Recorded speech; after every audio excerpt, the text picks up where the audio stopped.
Em primeiro lugar, gostaria de agradecer o convite maravilhoso para estar nesse coração da Amazônia.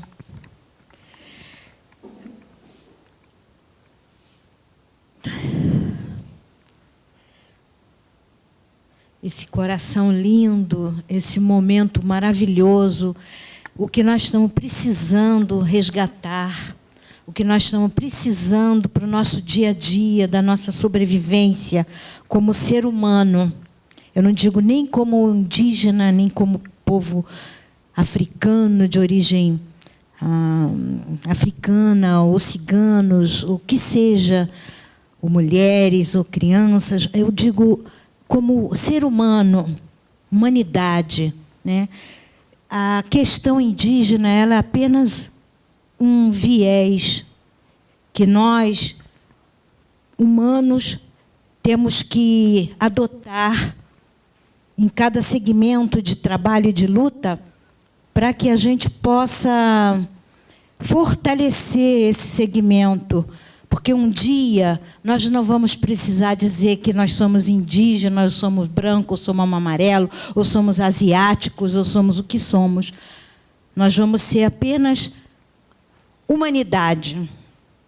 Nós reforçamos a nossa identidade indígena, no caso nós, de origem indígena, que eu já vi até que há pessoas aqui representadas, a gente precisa dizer isso, sabe? Assim como Nelson Mandela, ele precisou estar na cadeia por mais de 10 anos, que vocês sabem quem foi Nelson Mandela, o grande guerreiro, o grande lutador pela África, contra a discriminação racial e social.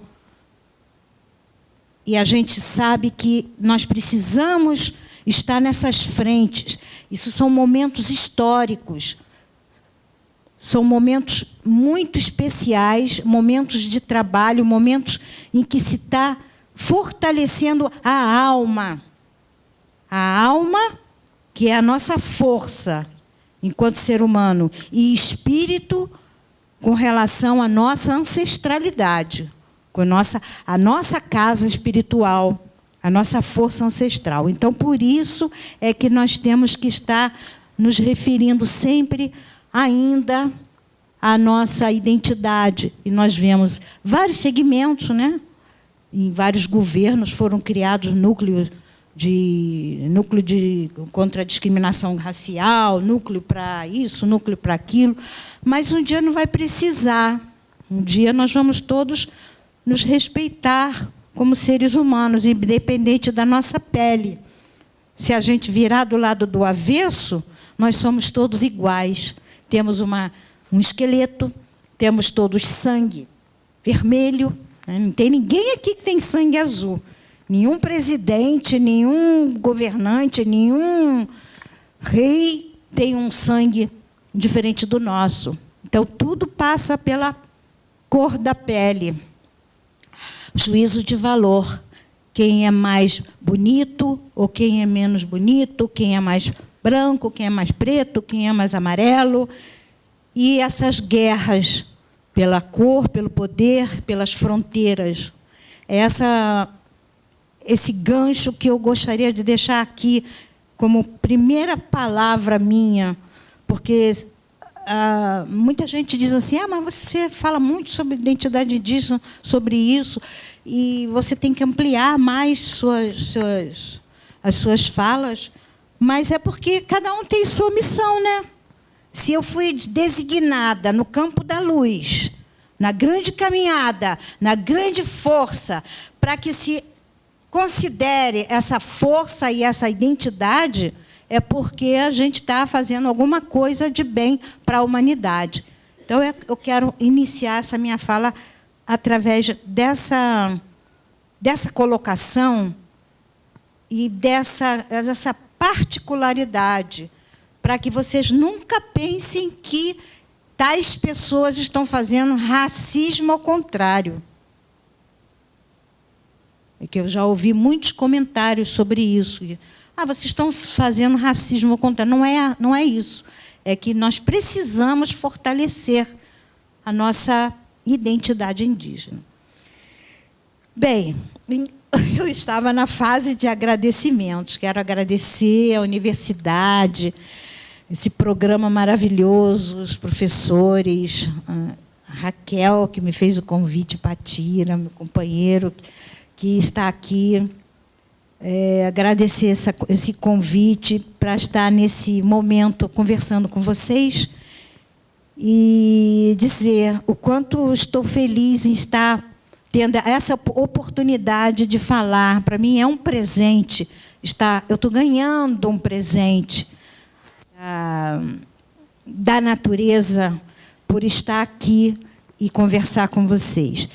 Então, eu sou escritora, né? Eu estou escritora, eu sou ser humano, mas vocês podem ver assim, poxa, ela fez tanta coisa, né? Eu tenho 66 anos, em primeiro lugar. Fui designada para ir a vários países como porta-voz em delegações de governo ou não de governo, para levar a informação, não vou dizer mensagem, mas levar a informação do que é a questão indígena e por que ela é tão importante no planeta e por que é tão importante esse fortalecimento desse segmento social, que ele não é só no Brasil. Há 20 anos atrás, nós tínhamos 300 milhões de indígenas no planeta Terra. O que são indígenas? São povos originários, são os primeiros povos daquela nação. Inclusive, no Canadá, os indígenas se organizaram e chamaram uma organização dele de The First Nations, as primeiras nações. Então, a força está aí no nome, as primeiras nações. Olha que profundidade tem o nome da organização indígena deles. Porque o sistema de colonização, ao longo desses 5 séculos, só trouxe o quê? A imposição de valores, a imposição de línguas, a imposição de princípios de ética e desrespeitando a originalidade de cada povo. Significa dizer que você chega num lugar e você quer impor a sua vontade, não você respeitar a coletividade que ali está, independente de quem seja. E interessante, vocês podem comparar, como os italianos chegaram em São Paulo, os japoneses menos, né? Mas os italianos, os alemães chegaram no sul do Brasil, os europeus, os portugueses, os franceses chegaram. Como a cultura alemã ela se estabeleceu no sul do Brasil? Foi tão fácil para eles, né, se estabelecer. Por que será? Por que será que foi tão fácil os ingleses que chegaram na Paraíba, no povo potiguara, e implementaram ali o capitalismo, a plantação do algodão, e fizeram os indígenas dali de escravos. E aqueles que não concordavam com aquela filosofia eram mortos, eram desaparecidos. Como foi o meu bisavô, por exemplo, que sofreu todo esse processo de violência. Ele foi um guerreiro na aldeia potiguara, um povo indígena, e que se rebelou junto com outros, e que toda a nossa família foi obrigada a migrar para Pernambuco e depois imigrar para o Rio de Janeiro. Tanto que nós temos um núcleo de indígenas no Rio de Janeiro, Potiguara, porque, inclusive, havia uma fábrica de navios e muitos indígenas vieram para trabalhar nessa fábrica de navios, deixar sua cultura para trás, deixar sua língua, deixar sua espiritualidade para poder sobreviver. Muitos indígenas passaram por isso. Mães e avós foram estupradas. Mães, avós e tias e filhas foram violentadas, como a minha avó, por exemplo. Eu estou falando de um processo de violência em que termino inserindo a minha própria vida. Eu venho disso, eu venho desse processo de violência. Eu fui uma criança que começou a falar com 11 anos de idade, porque não falava. Eu fui uma criança que só pude ver o mundo com 11 anos de idade, porque fui presa num ambiente, em quatro paredes, para que eu não pudesse conhecer aquele lugar onde a minha família teve que fugir e ficar ali para sobreviver, por causa desse processo de colonização da família Ludengren, família inglesa, que criou as casas pernambucanas. Vocês já ouviram falar das casas pernambucanas? Pois as casas pernambucanas, assim como essas outras, CIA, Renner, Líder Magazine, essas casas, elas vêm de um processo de matança. Por exemplo, a Renner escraviza as indígenas bolivianas para ter aquela loja maravilhosa que você pode... Vocês conhecem a Renner? Não comprem mais na Renner, por favor. Tudo aquilo é feito pelas mãos das mulheres bolivianas e de crianças. Então, foi assim o processo de colonização. Eu venho disso. Eu sou fruto dessa violência, né? Que, com 6 anos de idade, não tinha ido à escola, não podia ir à escola. E, se eu conseguisse ser essa pessoa que sou hoje, que fui, inclusive, premiada pelo Ministério da Cultura, pelas mãos da presidente Dilma, como cavaleira, me chamaram de cavaleiro, não, cavaleiro, eu sou cavaleiro. Sou cavaleiro da Ordem do Mérito Cultural, que é um dos maiores posições culturais, eu não sei nem o que é isso direito, não sei o que é ser cavaleiro, mas recebi esse prêmio de cavaleiro. Eu me imaginei assim, montando num cavalo. E assim a gente vai, né? A gente vai vivendo.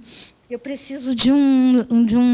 Olha, eu tinha um lencinho de papel, porque eu começo a falar e começo meus poros começam a fluir, os líquidos querem sair, acho que são líquidos do passado, sei lá, e o meu nariz está querendo escorrer. Estou precisando de limpar o nariz, as lágrimas também querem sair, querem explodir. Bem, gente, eu só queria dizer isso, porque muita gente diz assim, mas Eliane Potiguara é Índia Potiguara, mas fala tão bem o português, e fala... Com licença. Fala tão bem o português, se veste muito bem, faz as unhas. É porque a gente precisa lidar com a sociedade, a gente precisa estar muito bem vestido, muito bem arrumado, para poder se apresentar, para falar com governantes, falar nas Nações Unidas, por exemplo, como eu fiz durante uma década, trabalhando a Declaração Universal dos Direitos Indígenas, e comendo em talheres de ouro. Vocês acreditam nisso? Que eu já passei pelos tapetes vermelhos e comer em talheres de ouro do governo Mitterrand? Na época que a gente precisava trabalhar a Conferência Internacional do Meio Ambiente. Foi nesse processo que a gente passou por isso. Bem, então eu fiz um preâmbulo aqui, só para que vocês saibam com quem vocês estão falando, mas não assim, sobre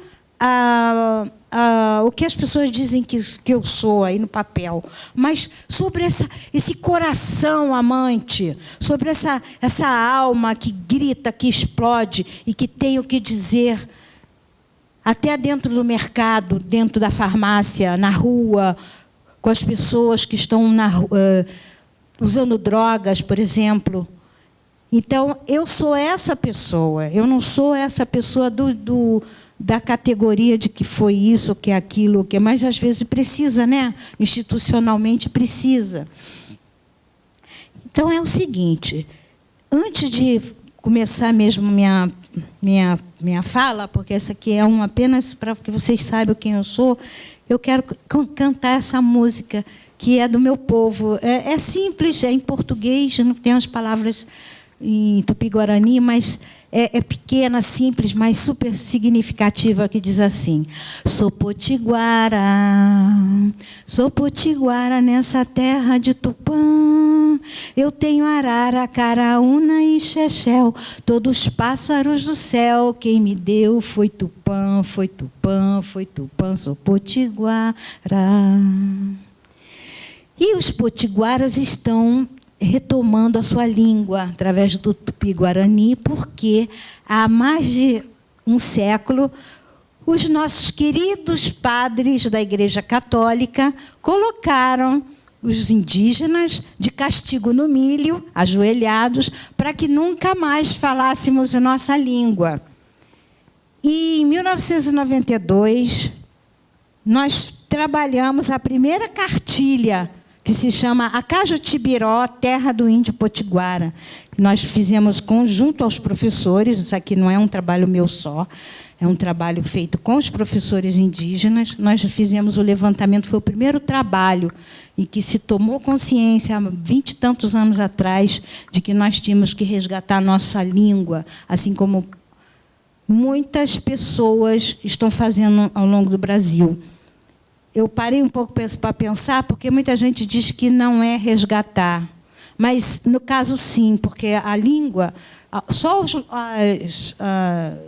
acidentes geográficos permaneceram e as outras palavras desapareceram. Então, nós tivemos que resgatar mesmo cada palavra.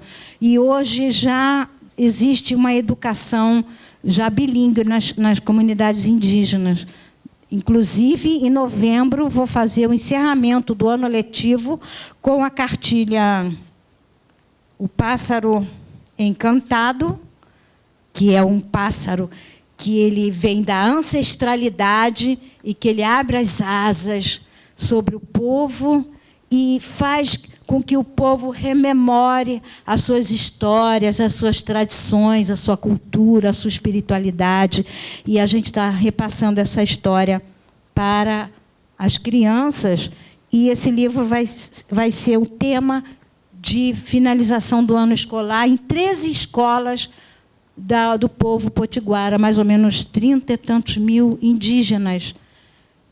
E serão 13 escolas. A gente acredita que vai ser um grande salto quantitativo para esse trabalho da preservação da cultura indígena. Eu vou dar uma sentadinha, porque eu quero seguir aqui a minha fala.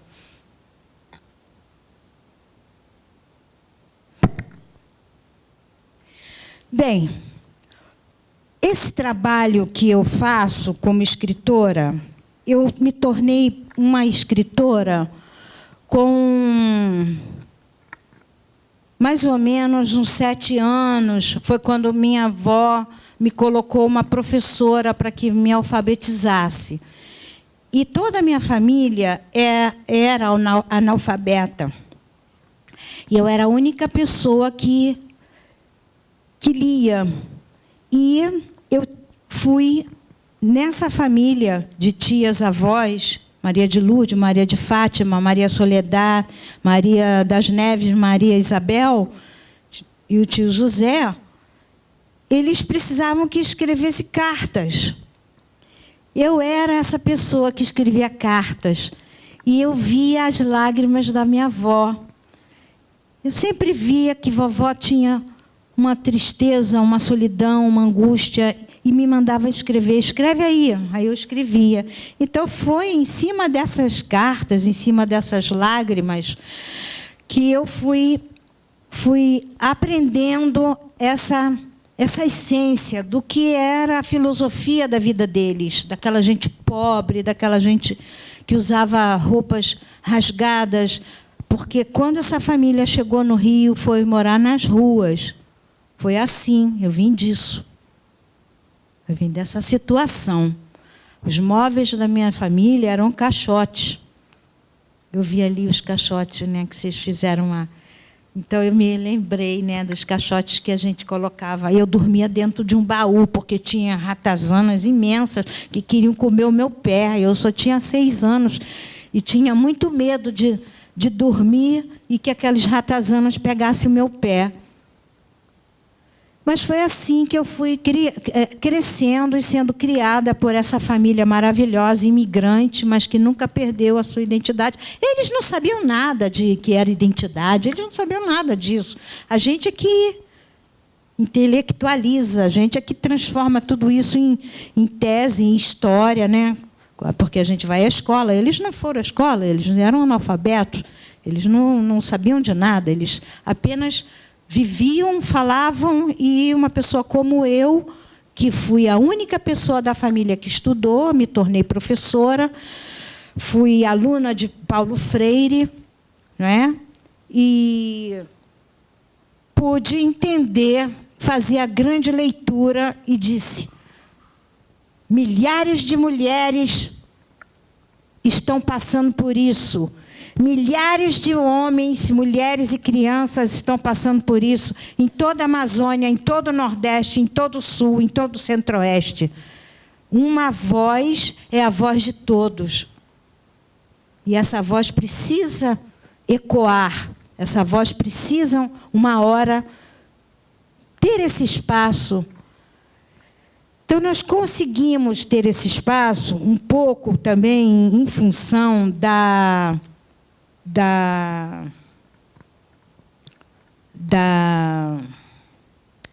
do período pós-ditadura militar, né? Porque se nós estivéssemos no período da ditadura militar, nós teríamos sido assassinados, né? As famílias, como muitas pessoas foram assassinadas porque serviram a voz do povo. A gente vem disso aí, né? Vem disso aí, não é que vende isso aí. Vem disso aí. A gente vem dessa história, a gente vem desse processo. Eu tenho filhos, minha filha mais velha tem 40 anos, a minha filha do meio tem 36 e o meu filho mais novo tem 32.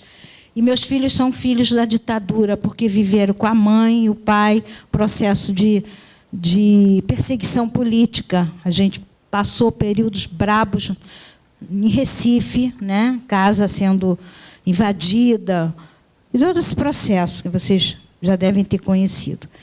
E vamos prestar bastante atenção para que isso não volte, né? Porque nós estamos vivendo momentos muito difíceis e que a gente teme que a gente teme que isso possa voltar, gente. Por favor, estudem história, porque as pessoas não estão estudando história, a gente está vendo absurdos. E a gente não pode regredir. Eu quero fazer o seguinte com vocês. Primeiro, eu citei por que a gente precisava estar falando sobre a identidade. Cada um de vocês tem, a partir do que eu disse sobre a identidade indígena, cada um aqui vai fazer uma reflexão ao longo da sua vida do que eu falei, para buscar qual é a sua identidade, de onde você veio, quem é você. Para onde você vai? Você tem que buscar isso dentro de você para você poder ter forças de viver e entender qual é o seu objetivo na vida. Qual a sua missão? Porque será que nós somos bois, boiada, que vamos só nascendo e crescendo e caminhando? Não. Nós temos cada um um objetivo. Vocês estão na universidade. Cada um aqui está na universidade, cada um tem uma missão. Se chegou à universidade, é porque já conseguiu entender muito e conseguiu superar muito dos problemas sociais, porque é a minoria que chega à universidade. Então, quando eu me refiro à identidade, eu me refiro a que cada um busque a sua identidade, que não seja indígena, seja o que seja. Não interessa. Interessa que você busque a sua essência. E eu falo muito nesses livros aqui, Colar de Histórias e Luas, O Coco que Guardava a Noite, Metade Cara, Metade Máscara, A Terra é a Mãe do Índio, que essa aqui foi o material, está super velho, é bem histórico. Esse material aqui, sabe, gente, me custou um estupro. Eu fui levada a uma casa e fui estuprada na mata. E fui presa pela Polícia Federal por causa desse trabalho que foi produzido em 1987. Ele denunciava o arrendamento de terras indígenas pelos latifundiários no Nordeste e no Pará, e em todos os lugares. Nessa época, Manuel da Conceição estava sendo perseguido. E esse trabalho aqui ganhou o prêmio. Essa porcaria aqui, olha, todo desmantelado, essa porcaria aqui recebeu o prêmio de $10.000 do Pen Club da Inglaterra. Eu fui receber lá no Copacabana Palace, um lugar muito lindo lá em Copacabana, porque ele foi distribuído gratuitamente. Foi o programa do Nelson Mandela. Eu fiz esse trabalho com os recursos do programa de Nelson Mandela, que fiz parte 10 anos. Ele foi distribuído gratuitamente pelo Nordeste, para as pessoas mais pobres, pelas indígenas, pelos trabalhadores rurais. A gente distribuiu isso aqui.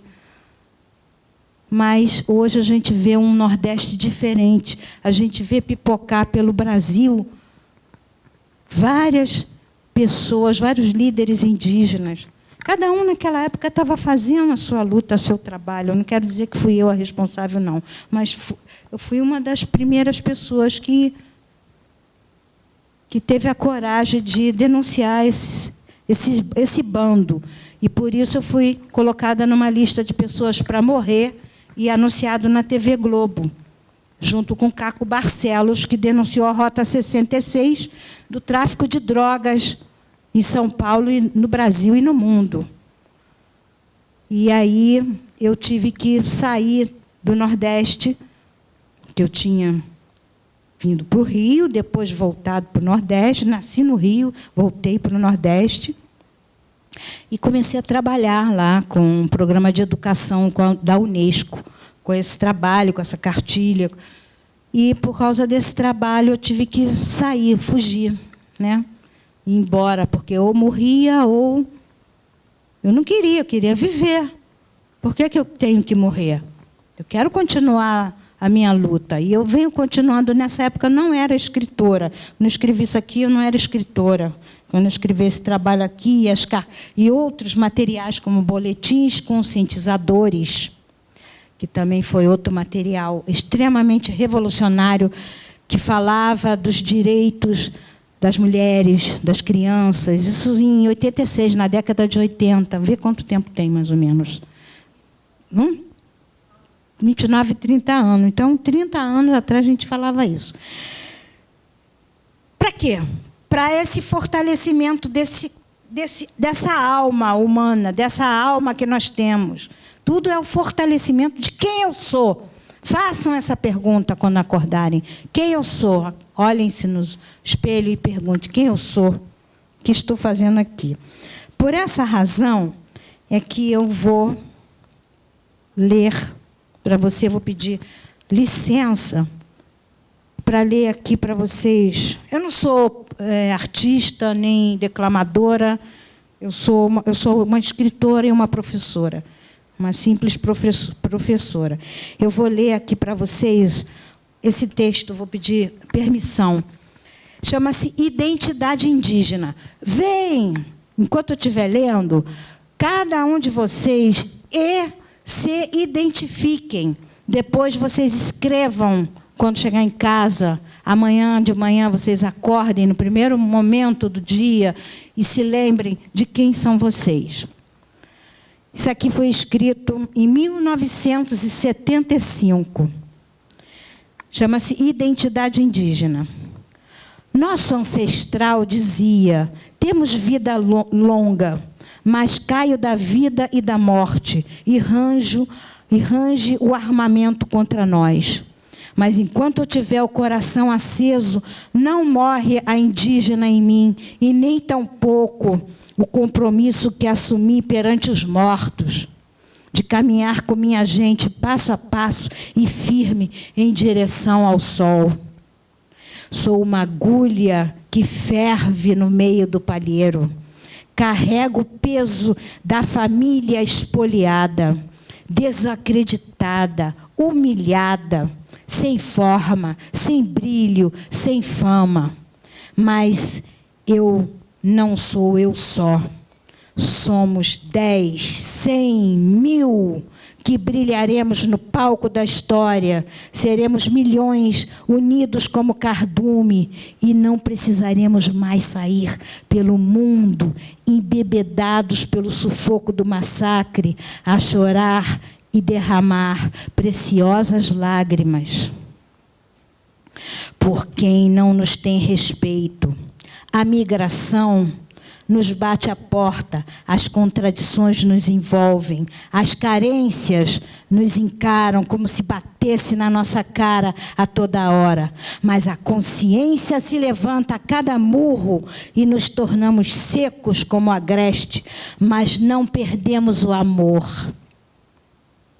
Porque temos o coração pulsando, jorrando sangue pelos 4 cantos do universo.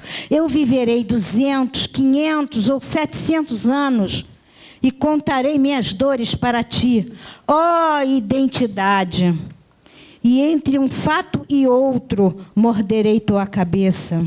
Como quem procura a fonte da tua força, da tua juventude, o poder da tua gente, o poder do tempo que passou, mas que vamos recuperar. E tomaremos de assalto moral as casas, os templos, os palácios, e os transformaremos em aldeias do amor e em olhares de ternura, como são os teus, brilhante, acalentante identidade. E transformaremos os sexos indígenas em órgãos produtores de lindos bebês guerreiros do futuro. E não passaremos mais fome, fome da alma, fome de terra, fome da mata, fome de história. E não nos suicidaremos a cada século, a cada era, a cada minuto.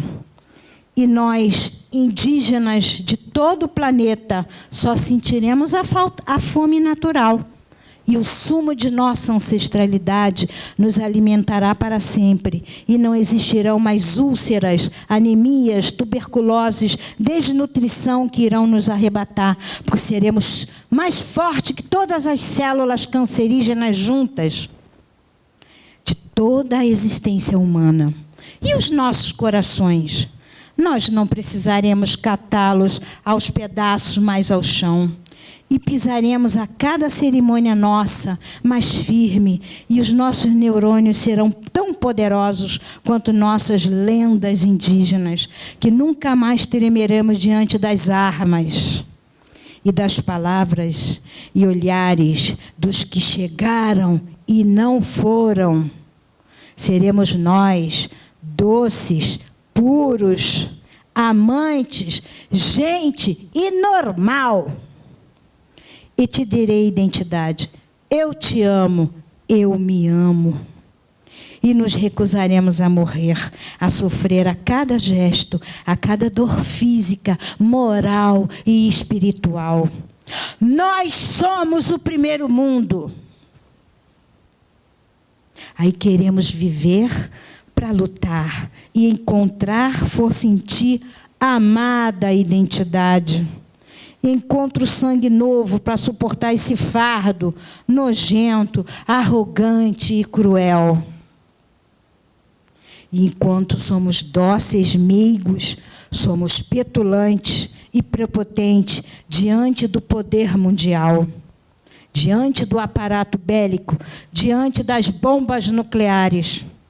Nós, povos indígenas, queremos brilhar no cenário da história, resgatar nossa memória e ver os frutos de nosso país sendo divididos radicalmente entre milhares de aldeados e desplaçados como nós.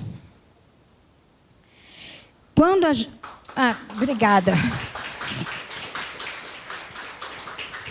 Com quem o poeta...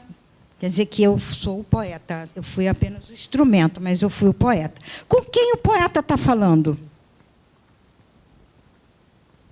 Lembrem o que eu falei antes de ler. Com quem o poeta está falando? Pode falar. Consigo mesmo. Está entendendo? É a autoestima. É a confiança, é a fé, é a força, é a luz, é a alma, é o coração, é a essência de nós mesmos que nós temos que adquirir essa força para que a gente possa ser o agente da história. Nós temos que ser o agente do nosso pensamento. Nós não podemos ser bonzinho demais, nós não podemos querer agradar o outro. Nós não podemos aceitar tudo que nos impõe.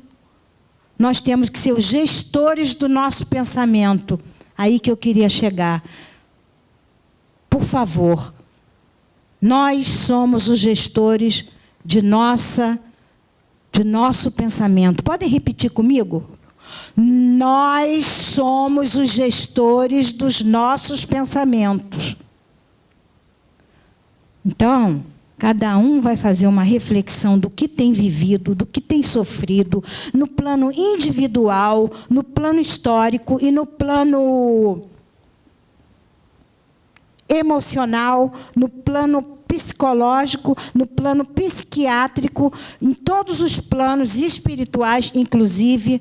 Façam uma releitura da vida de vocês e vejam se vocês estão satisfeitos com você mesmo.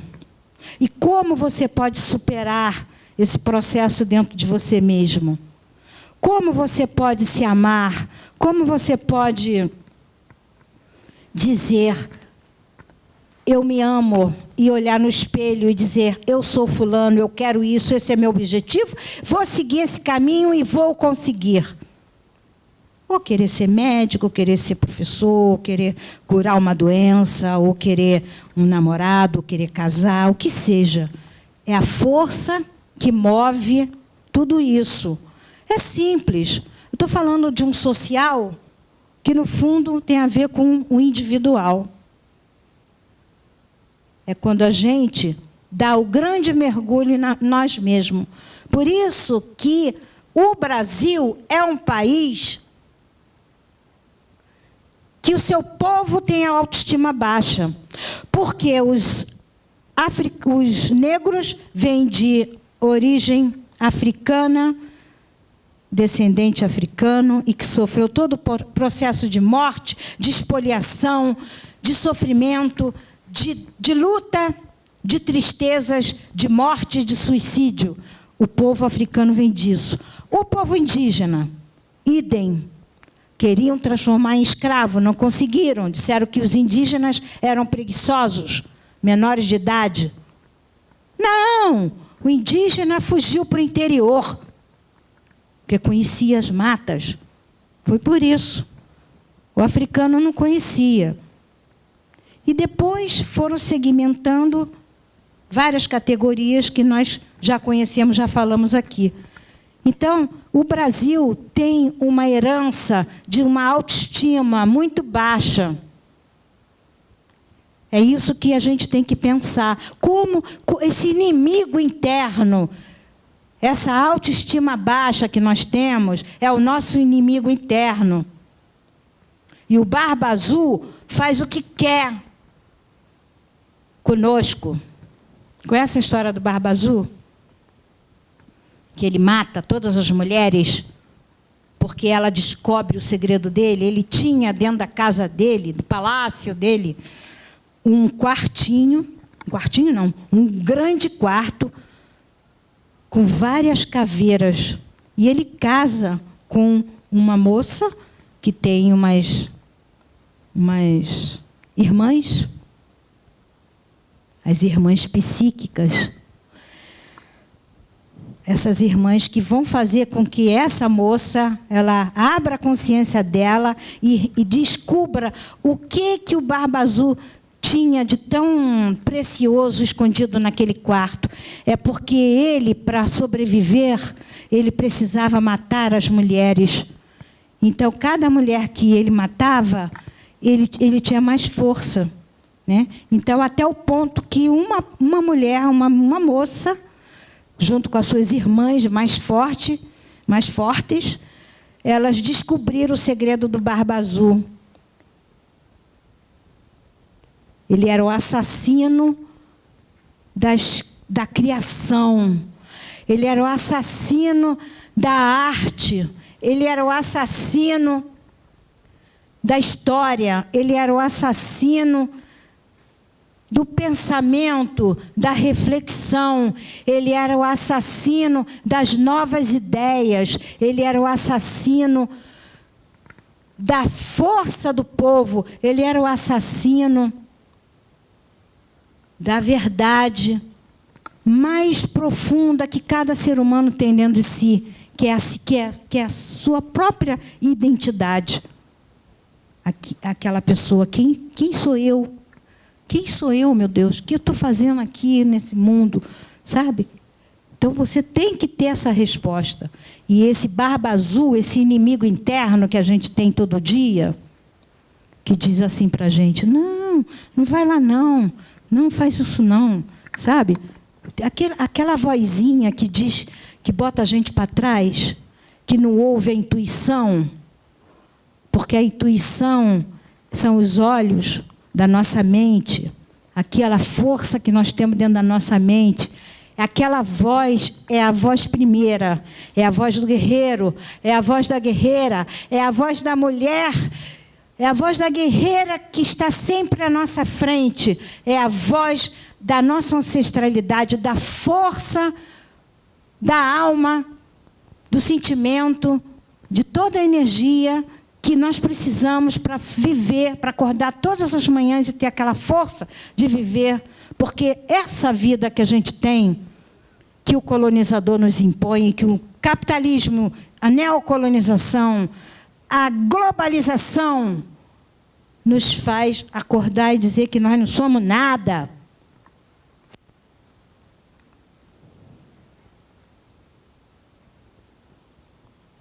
Eles que são o poder.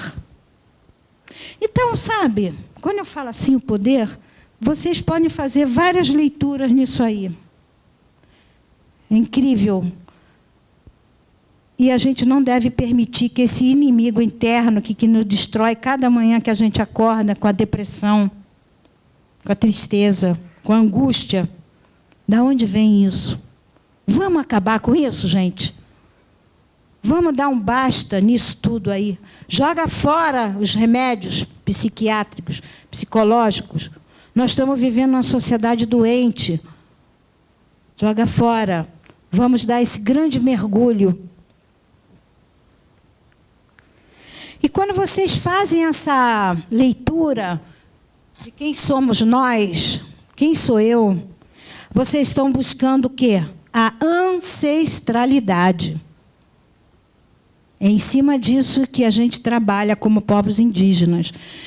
Quem são os nossos avós? Quem são os nossos bisavós, nossos tataravós? Que história temos para contar? Que música temos para cantar? Que língua temos para falar?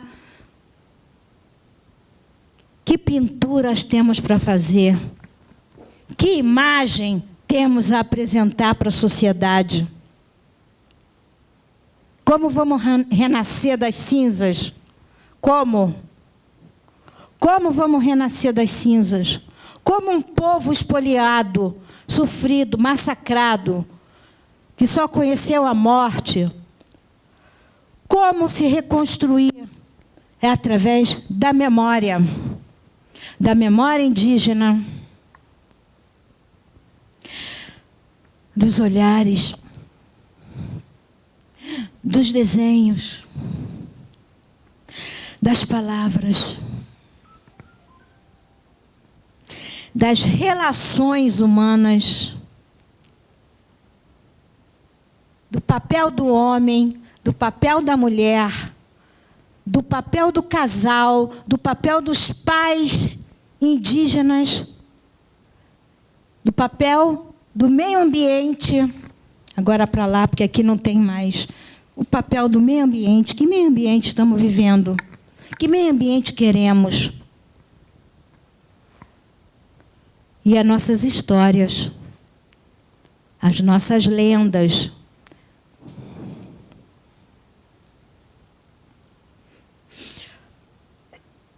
Teria alguma pessoa aqui que pudesse me contar, em 3 minutos, a sua história? Ou em 5 minutos? Quem tem coragem de vir contar a sua história em 5 minutos? Ai, na outra palestra eu consegui uma pessoa que veio, adorou. Está todo mundo com medo de contar a sua história, hein?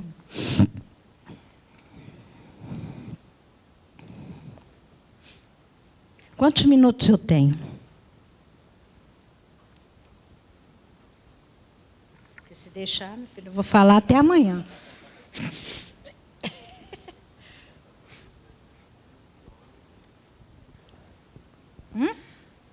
Já está finalizando? Ou não? Posso falar, né? Que bom.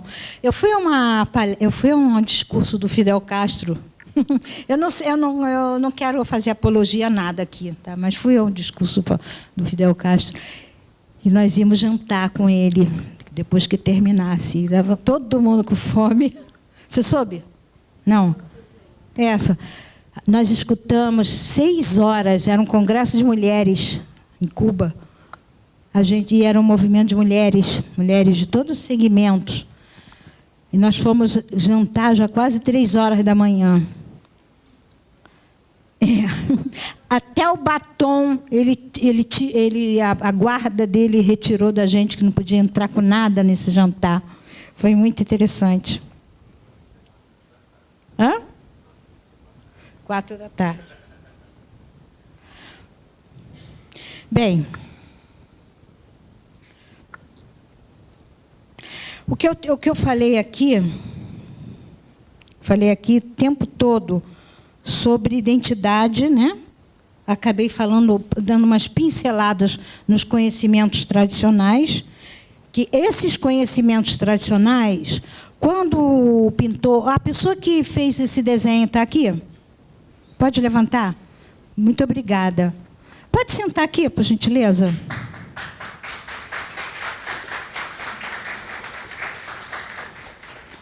Você merece o Prêmio Nobel da Paz. Porque você conseguiu traduzir nas cores, nas imagens, nas linhas. Prazer conhecê-lo. Esse aqui é o nosso novo candidato ao Prêmio Nobel da Paz. Tá bom? Mesmo que não seja, a gente já vai elegê-lo, tá bom? Eu também fiz o desenho. Por favor, sente aqui do meu lado, por gentileza. Nobres pessoas. Boa tarde. Ivan. Poxa, que prazer, vou até sentar, meu Deus. Ao lado de personalidades assim. Bem,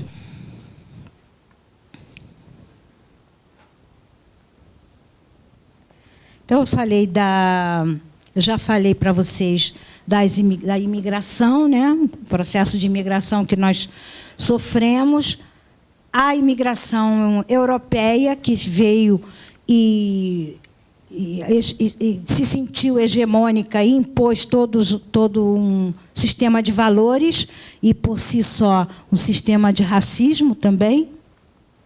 Porque quando uma sociedade impõe alguma coisa sobre outra, significa racismo. Nós não, porque você poderia dizer assim, mas nós estamos impondo esses desenhos sobre a sociedade. Não, não porque você não está impondo, você está apresentando. Então, a pessoa que está vendo, ela tem a opção de querer aceitar o seu desenho ou não. Agora, se você impor para uma sociedade o seu desenho, já é uma forma de imposição de cultura, e que é uma forma de racismo. Eu estou querendo tentar resumir aqui para vocês esse pequeno discurso que eu fiz sobre os conhecimentos tradicionais. E diz assim: os conhecimentos ancestrais são a base da sustentação da identidade de um povo, seja ela qual for. Numa época colonizadora, onde a colonização portuguesa e espanhola foi determinante na formação do novo contingente da chamada América Latina. Falar de identidade indígena é quase que possuir um rico diamante diante das perdas culturais e violência que os povos originários enfrentaram. No entanto, esse rico diamante está internalizado. Está aí, ó.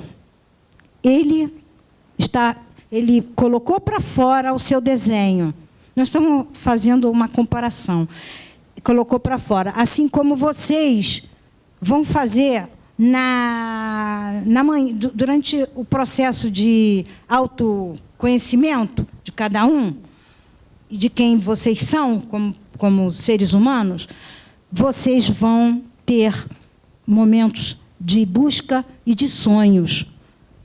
E vocês precisam sonhar sonhos espirituais. Vocês não podem sonhar sonhos cotidianos, sonhos do que acontece na vida de vocês. Vocês têm que fazer um trabalho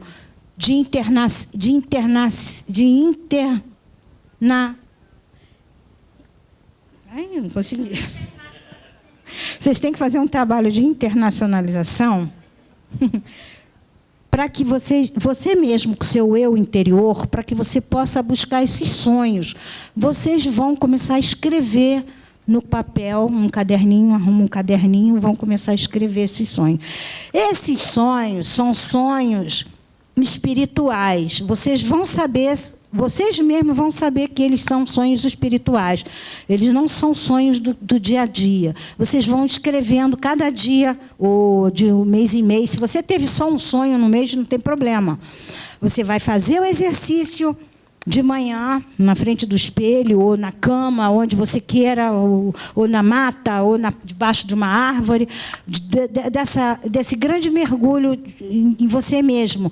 Vai fazer essa concentração interna e você vai fortalecer a tua alma, o teu espírito, tua força interior, e você vai começar a ter uns sonhos.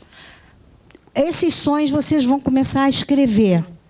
Essa é a história da sua ancestralidade. É que quando vocês vão começar a ver a olhos vistos ou dormindo, vocês vão poder até sonhar acordado sobre essa ancestralidade de cada um. Né? Porque é assim que funciona com os nossos avós, os mais espiritualizados do nosso povo indígena. É quando ele sabe e conhece as suas tradições, a sua língua, a sua cultura, a sua história. e a história dos seus antepassados.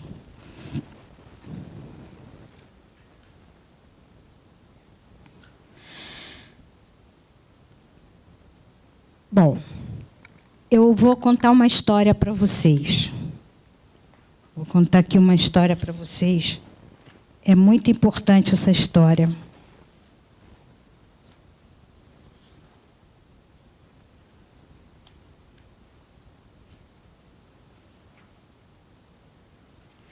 Esse trabalho aqui que eu escrevi, ele fala o seguinte: é um casal indígena que se separa no processo da colonização. Né? Quando os portugueses invadiram, os espanhóis invadiram o Brasil, a América Latina, aqui está se referindo à América Latina, América Central também, América do Norte. Então, quando os espanhóis chegaram, eles dividiram as famílias. Dividiram, botaram as mulheres para um lado, estupraram as mulheres, roubaram as crianças e pegaram os melhores braços para trabalhar como escravos. Então, as famílias foram dispersas. Ao longo de 5 séculos, as famílias foram separadas. E, durante esses 5 séculos, esses guerreiros trabalharam nesse plano da conscientização de quem somos nós como povos indígenas, o que queremos, para onde vamos, quais são as nossas línguas, quais são os nossos conceitos, quem são os nossos ancestrais, qual é a nossa história, quais são os nossos sonhos. Esse povo indígena massacrado, oprimido e que não teve voz, ele viveu esses 5 séculos de dor na sua opressão, como diz Frantz Fanon, né, que conta a história do povo oprimido da Argélia. Que como ficou o povo? O povo Guarani, por exemplo, cabisbaixo, não cantava mais. O povo potiguara não falava mais sua língua. Cada povo foi fazendo um determinado processo de autodestruição, aquilo que o Barba Azul queria. Então, vamos ver. Todos na comunidade esperavam a volta de Jurupiranga, o grande guerreiro. Muitos séculos haviam passado, mas na simbologia da volta desse homem, viriam à sua trilha vários outros homens de outros séculos que a mesma dor passaram. Cunhataí, a mulher de Jurupiranga, lá no início do século XIV, convocou, naquela época ele separou. No final dos 5 séculos, Cunhataí convocou a Assembleia Geral para definir como recepcionariam os guerreiros, porque os guerreiros estavam voltando para casa, depois de 5 séculos. E ela, no seu interior de mulher, pensava: como receberia Jurupiranga depois de tanto tempo, depois de 5 séculos? Filhos, netos, tataranetos, todos os ancestrais, antes dos tataranetos, estariam na grande festa. Haviam as plumagens e tintas mais lindas de toda a eternidade. As estradas pululavam de alegria, enlouquecidas para receberem e serem pisadas pelos guerreiros. As árvores e frutos, os rios, os mares, os animais silvestres, as chuvas, os raios solares, as flores, as cachoeiras, as lagoas, noites enluaradas e estreladas, cantavam e despejavam humos, néctar do amor e da prosperidade para endossar e adoçar a chegada do grande guerreiro Jurupiranga. As notas musicais saltitavam no ar e as músicas se faziam por si só no espaço. Lá, lá, lá, lá, lá, lá, lá, lá. Enfim, os cajueiros explodiam de risadas, cá, cá, cá, cá, cá, cá, e soltavam belíssimos cajus amarelos e avermelhados pelo chão afora. Cunhataí preparou uma grande festa nordestina. Convocou todas as crianças da comunidade, de todas as idades. Convocou as velhas, as tias, as vizinhas e os homens para realizarem a infraestrutura da festança. Convidou todas as tribos brasileiras e estrangeiras. Os imensos cajus foram transformados felizes em uma grande caldeirada de doce. A comida foi preparada com amor para milhares de pessoas. Mas quando a caldeirada do caju ficou pronta, a calda escura começou a ferver de forma tão estranha que foi se multiplicando, triplicando tão rapidamente que, numa fração de segundos, inundou como um rio a escola onde faziam a comida. A escola estava impregnada dos vícios do neocolonizador. Cunhantaí, ao ver a escola totalmente coberta com a calda de caju, desesperou-se. E agora? O que vamos fazer para os guerreiros que não vejam essa imundície?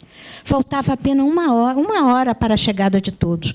Cunhantaí convocou todas as crianças e jovens da comunidade para secar toda aquela calda.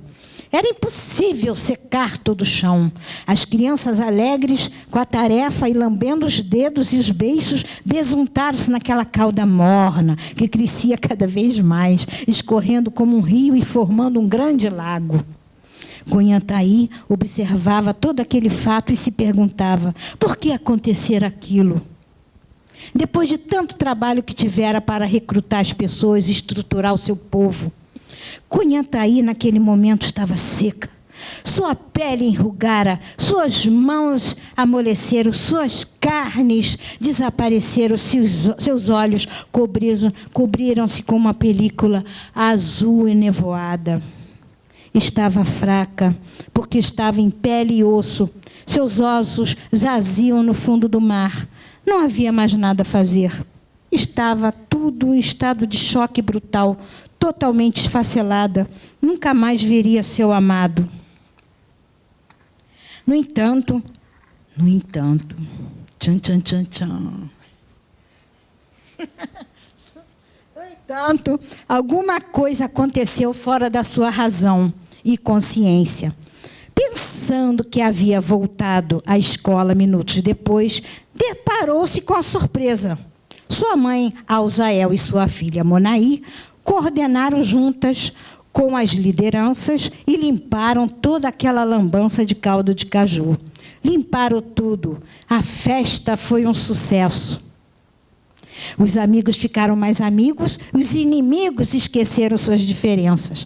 Cunhantaí, pensando que ainda faltava poucos minutos para o começo da festa, se deparou com a sua filha e a mãe já efetuando outro trabalho, o de reorganizar as sobras da festa. A mãe lhe disse: foi bom você não ter vindo, Cunhantaí. Você dormiu. Mas vieram todos os chefes e guerreiros.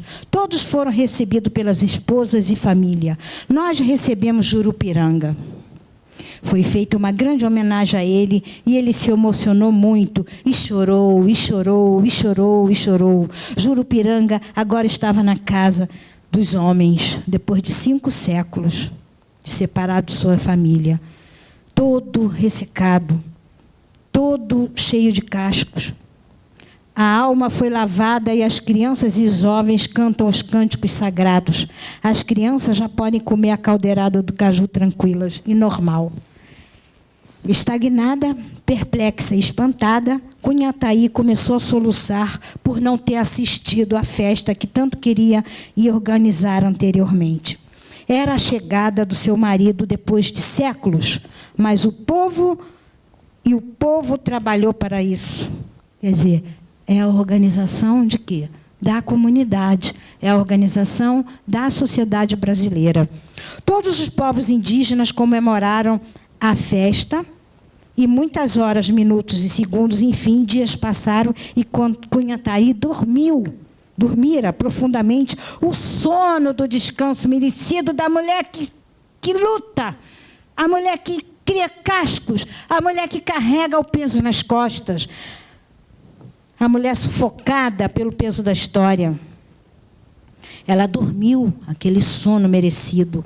o sono da mulher. Ela descansara durante toda aquela situação de sujeira da cauda do caju e da própria festança para receber os guerreiros.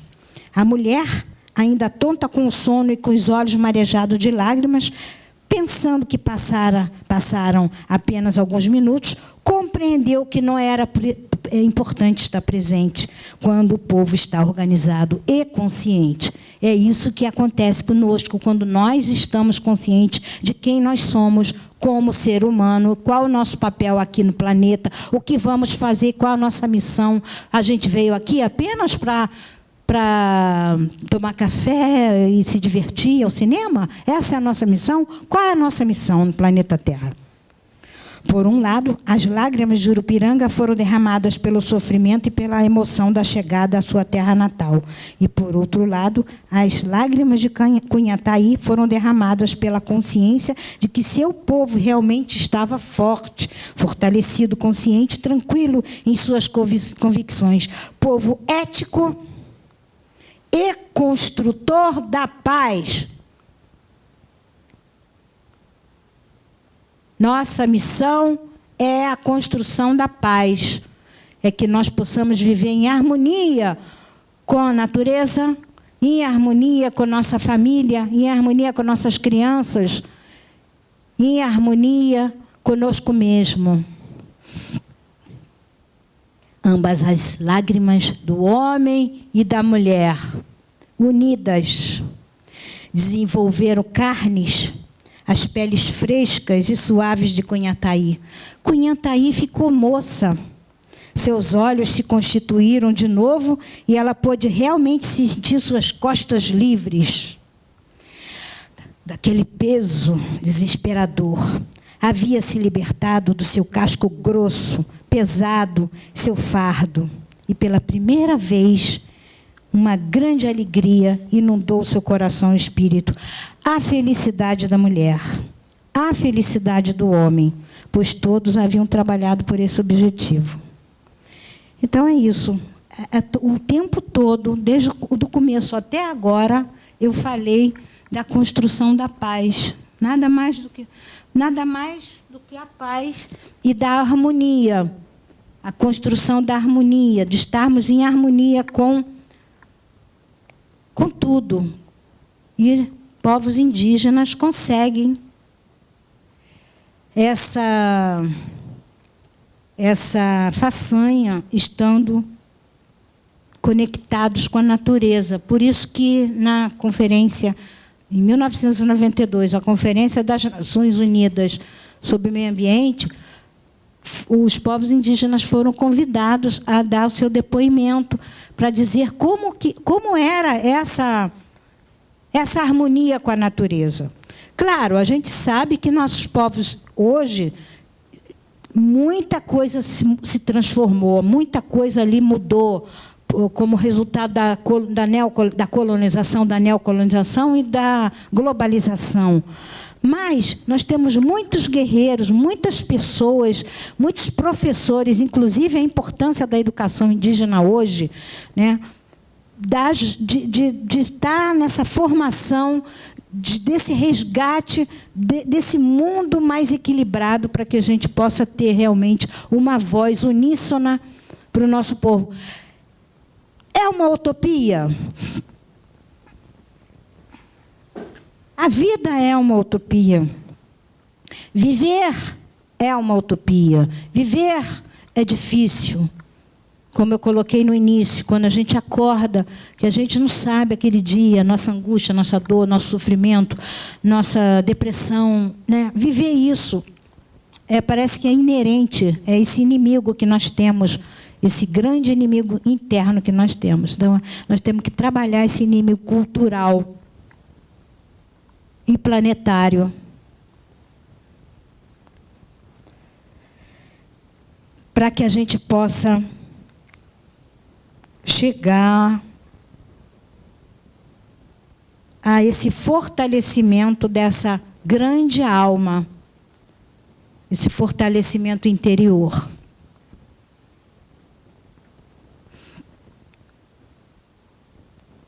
Na realidade, todas as pessoas são originárias. Todas.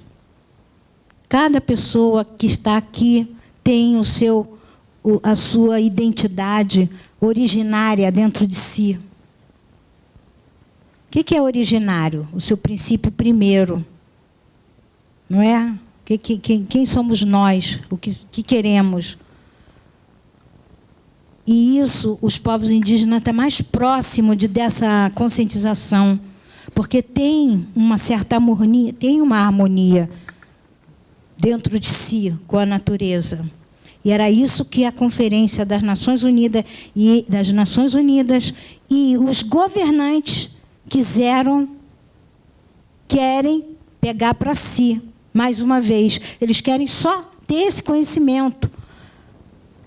Eles querem saber a medicina, quais são como é a nossa língua, como é o nosso costume, como são as nossas tradições, quais são as nossas medicinas, como os xamãs podem curar, como podemos curar o planeta Terra. Eles querem isso, eles querem deter esse conhecimento. Por isso que muitas das tradições indígenas são roubadas pela indústria de farmácia internacional, e a gente tem que tomar cuidado com isso. No outro dia, inclusive, eu fiz uma denúncia na internet sobre esqueci o nome, a estévia. Você viu, né? A estévia é um adoçante de conhecimento ancestral dos Guarani Kaiowá.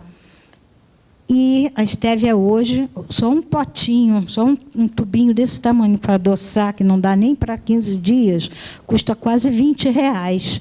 Isso é de origem indígena. Isso está sendo repassado para os povos?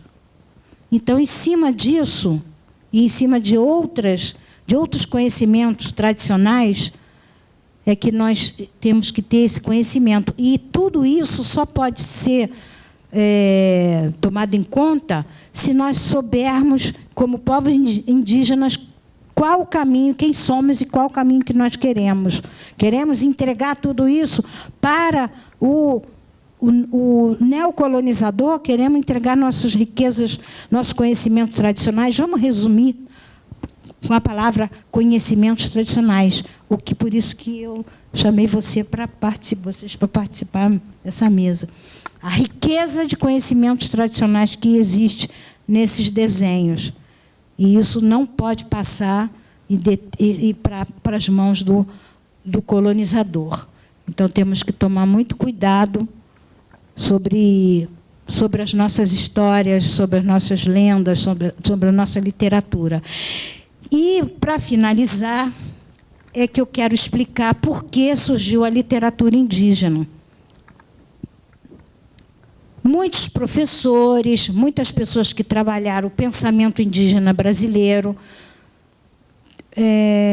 pensaram como poderia enfrentar toda essa obstrução, essa imposição de valores, esse poder mundial.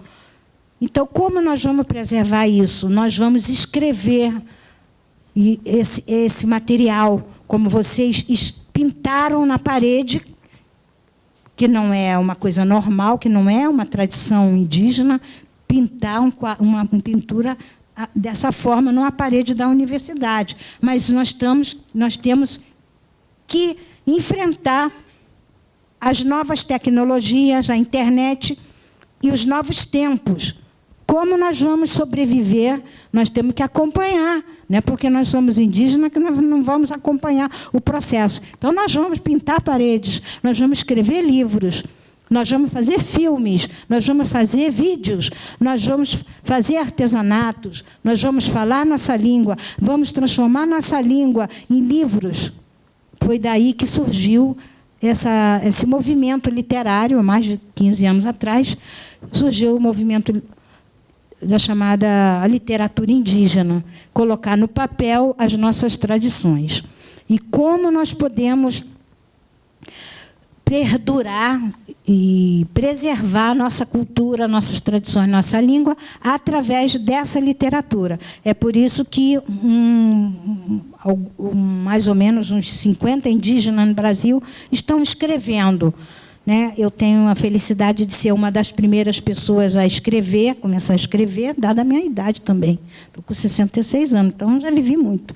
Então, já comecei lá de trás a escrever a história. Então, vamos continuar aí a escrever, a desenhar, fazer vídeo. Tudo isso aí, tudo é válido. E que essas universidades possam fazer essas parcerias com povos indígenas para manter essa cultura, já que a universidade é um espaço político, um espaço cultural, um espaço de pensamento, um espaço de uma cosmovisão única, de preservação de culturas, e que a gente possa estar inserido. E eu agradeço imensamente essa oportunidade de estar falando aqui para vocês, passar essa mensagem, apresentar os meus livros e dizer a vocês que eu tenho a felicidade de estar publicando esse livro agora no México, em espanhol e na língua náhuatl. Foi traduzido também para o náhuatl. E é um presente. E dizer a vocês que o pássaro encantado, ele está sobre a nossa cabeça. Ele está todo dia abrindo suas asas e trazendo para nós essa força espiritual, essa força da memória dos nossos avós, dos nossos ancestrais.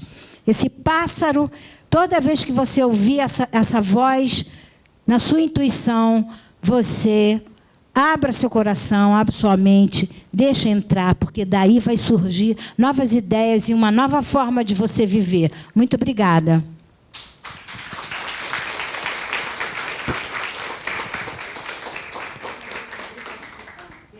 Nahato nuna tirin kawanai nahaki nahato nuna